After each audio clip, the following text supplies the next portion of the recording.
So, BookTube, my reading choice for the train yesterday did end up being The Woodlanders by Thomas Hardy. This is the second novel I read by Hardy. I read The Mayor of Casterbridge once in its entirety and once only halfway through. And the first time I would have tried to read Casterbridge, I think I was maybe 15 or 16, and it didn't do much for me. I quit partway through. And then sometime probably in my early 20s, I picked it up again and I thought, well, I'm going to read it all the way through this time. And I still didn't like it very much. Uh, but coming to Thomas Hardy again, if all his stuff is as good as The Woodlanders, I might actually like him now. Part of reading, I think, is coming to authors at different times in our lives, and perhaps Thomas Hardy is just not a young person's or a teenager's author. It certainly has more nuance to the characters and their experiences. That is perhaps better suited to an older audience. Not that I'm saying that I'm old at 30, but I don't exactly feel like a teenager anymore. My tastes and my perception of the things I read has shifted. But I really enjoyed The Woodlanders. It's a very simple story. One of the texts in the introduction refers to it as, a marriage plot novel in some ways. There's a comparison to Jane Austen, and I suppose in some ways that is there, except for the happily ever after kind of thing. Hardy's not really, from what I understand, known for his happily ever after. He's known more for his slightly nuanced endings and his nuanced characters.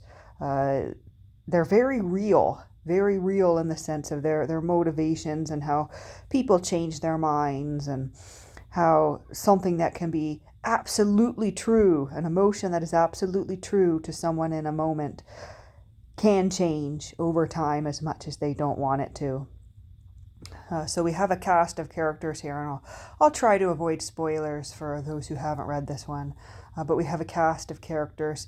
We have Grace, who is the daughter of a local tradesman or a merchant, I suppose. Everyone in the area seems to be in lumber in some way.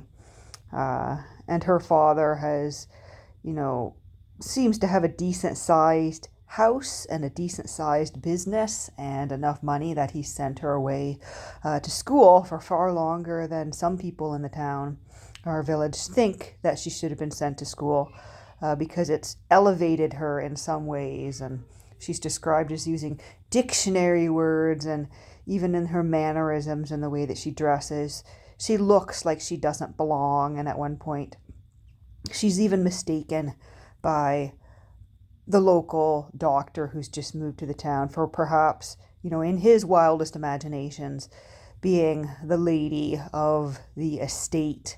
And the real lady of the estate, Felice, is actually abroad at that time, but he supposes that Grace could indeed be Mrs. I think it's Chandran or Chandri, be Felice.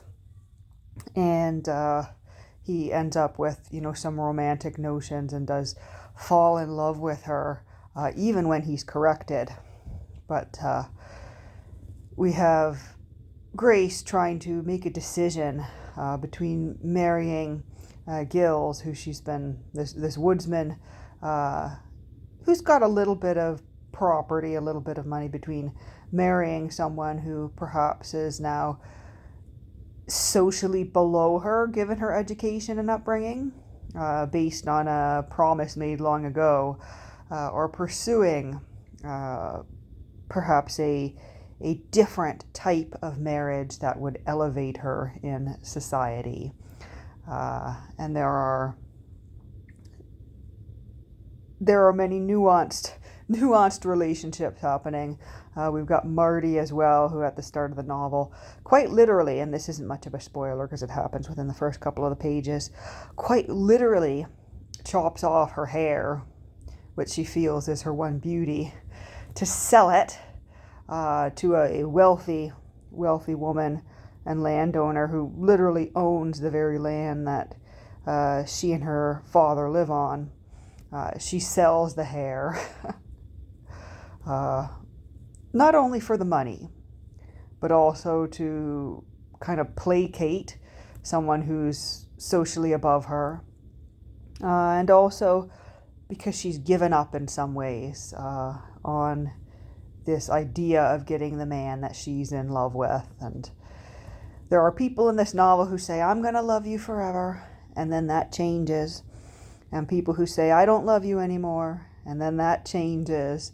And I haven't read much Hardy, but it is described as being one of the more, I guess, nuanced and depressing endings. They don't use the word depressing here, but Grace is married by that point, and she's had a falling out with her husband, and she makes a decision, and her father goes, well, this is like good from a social standpoint, but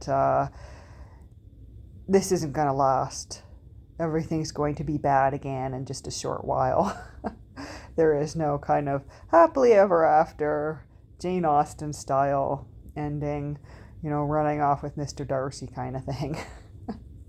But just to say that I really enjoyed The Woodlanders, and I was seeing Swan Lake at the ballet last night, and as much as I enjoyed the performance, throughout my mind kept wandering back to the novel that I had read on the train earlier in the day, The Woodlanders.